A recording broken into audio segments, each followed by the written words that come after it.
Hi, my name is Chris. This is Jen, who'll be our patient. And I'm Allie. We're going to be discussing and demonstrating tibial torsion using the thigh-foot angle. So when would it be appropriate to look at the thigh-foot angle for tibial torsion in a pediatric patient?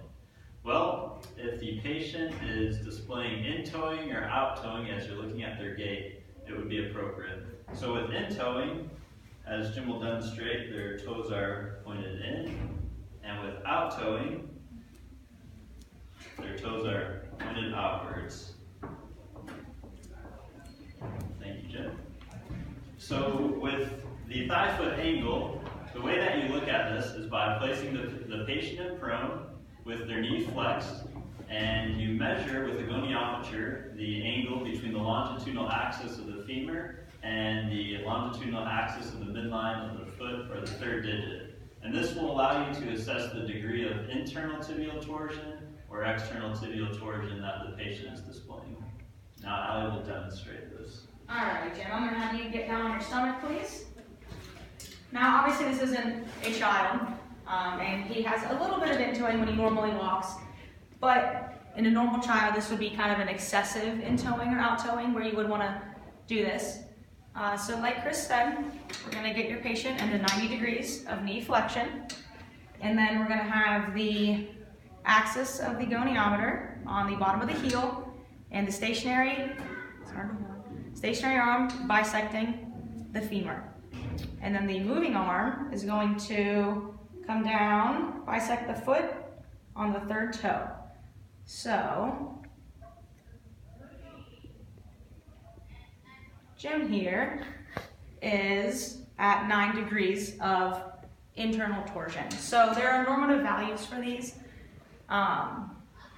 First, internal torsion when you're documenting is represented as a negative number, and external tibial torsion is measured as a positive number. So at birth, kids are born with their toes in. It's about a negative 15 degree internal torsion. Standard values of these do range though from negative 30 to positive 15. So as a child continues to develop, at age 3, they go from in-toeing to a little bit of external torsion. It's about +5, and that ranges from negative 10, so they still can have internal torsion, to positive 20.